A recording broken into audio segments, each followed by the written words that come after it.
नमस्कार। अमेरिका बहुत बड़े कर्ज में है, चीन भी बहुत बड़े कर्ज में है, जापान भी बहुत बड़े कर्ज में है और भारत भी बहुत बड़े कर्ज में है। यानी दुनिया की टॉप 5 सबसे बड़ी अर्थव्यवस्थाओं में से 4 कर्ज के बोझ तले दबी हुई हैं।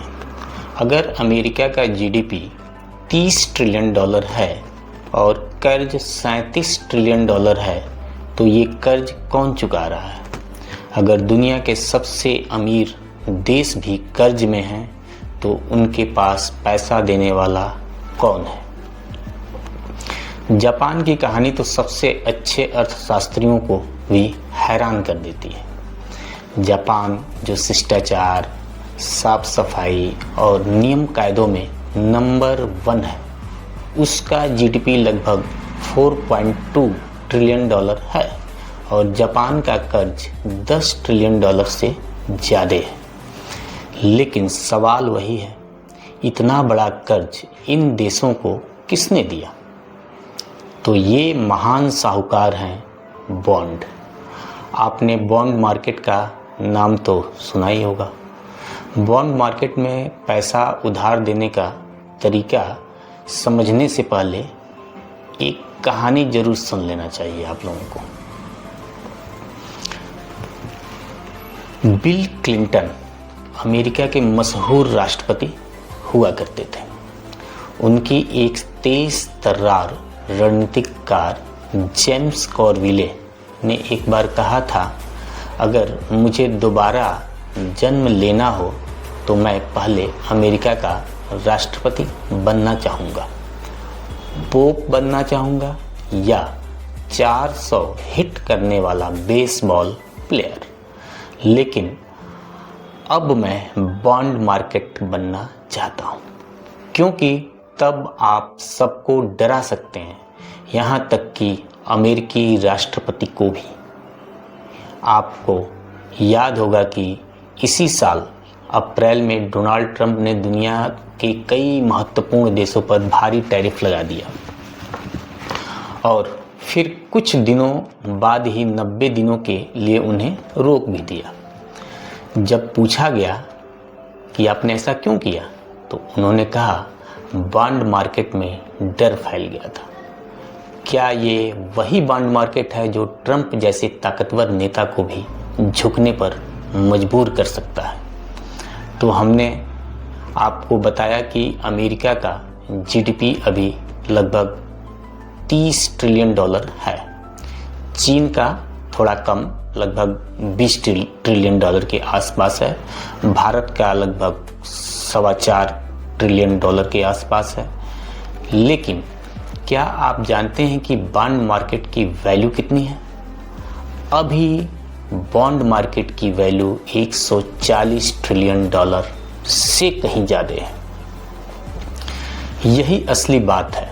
सरल शब्दों में कहें तो बॉन्ड मतलब उधार, कर्ज।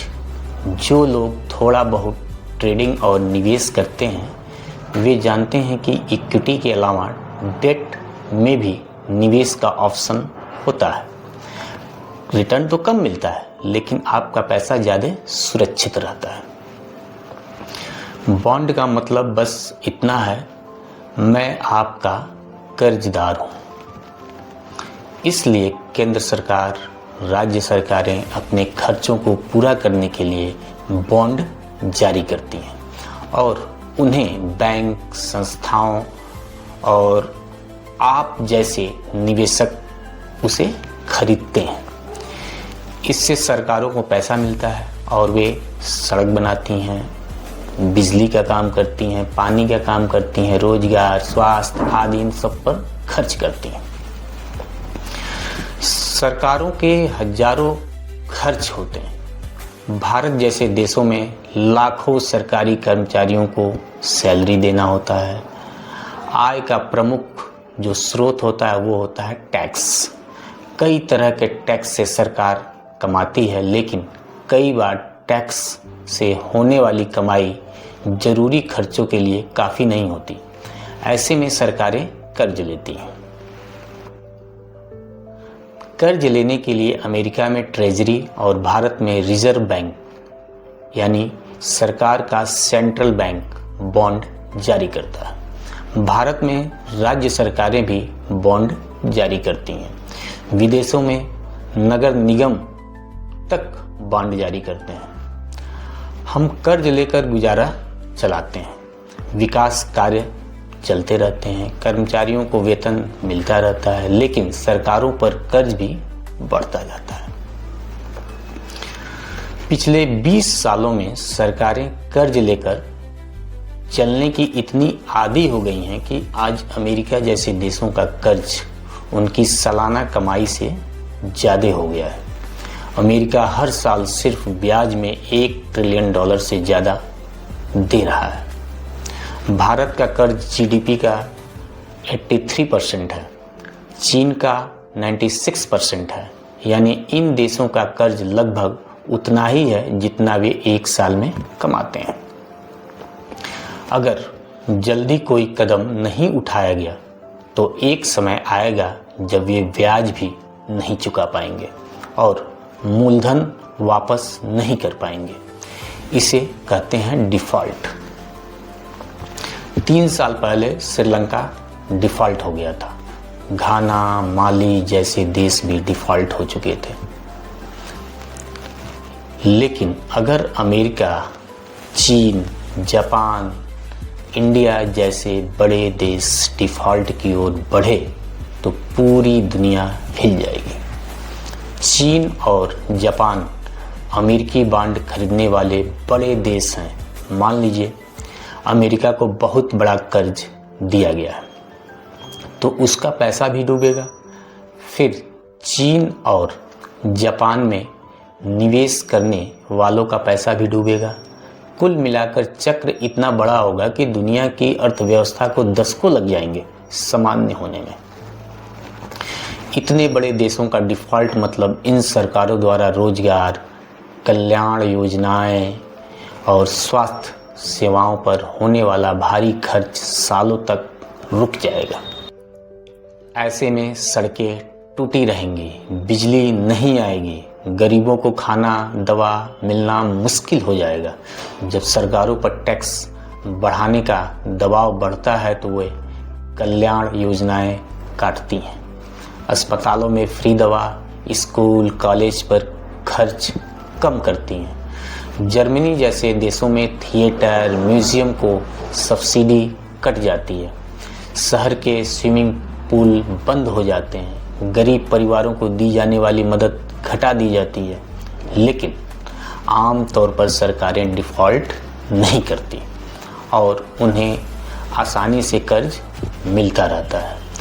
इसलिए इस तरह अगर आप नौकरी करते हैं तो आपकी सैलरी अचानक नहीं बढ़ सकती। इसलिए आपको कर्ज देना ज़्यादा रिस्की है। लेकिन सरकार को कर्ज देना कम रिस्की होता है, क्योंकि सरकार जब चाहे थोड़ा टैक्स बढ़ा सकती है। उसके पास ज़मीन और कई अन्य संपत्तियां भी हैं जिन्हें वह बेचकर पैसा निकाल सकती है और कर्ज चुका सकती है। इसलिए सरकारों को आसानी से कर्ज मिलता रहता है। दुनिया भर में अलग अलग सरकारें, कंपनियां और लोकल अथॉरिटी अलग अलग तरह के बॉन्ड जारी करती हैं, यानी अलग अलग समय के लिए कर्ज लेती हैं। भारत में ट्रेजरी बिल्स, जिसे टी बिल कहते हैं, 1 साल से कम के लिए होते हैं, यानी 14 दिन के होते हैं, या तो 3 महीने के, या तो 6 महीने के, या तो 1 साल के होते हैं। समय पूरा होने पर सरकार कुछ पैसा जोड़कर लेंडर को लौटा देती है। उदाहरण के तौर पर अगर आप 98 रुपये में से 100 रुपये का टी बिल 3 महीने के लिए खरीदते हैं तो 3 महीने बाद सरकार आपको 100 रुपये देगी। आपका मुनाफा 2 रुपये हुआ, लेकिन बीच में कोई पैसा नहीं मिलता है। वहीं भारत में रिजर्व बैंक द्वारा जारी गवर्नमेंट सिक्योरिटी में हर 6 महीने में कूपन पेमेंट यानी ब्याज मिलता है। गवर्नमेंट सिक्योरिटी 5 साल से 40 साल तक के होते हैं। मैच्योरिटी पर पूरा मूलधन वापस मिलता है और मैच्योरिटी तक ब्याज मिलता रहता है।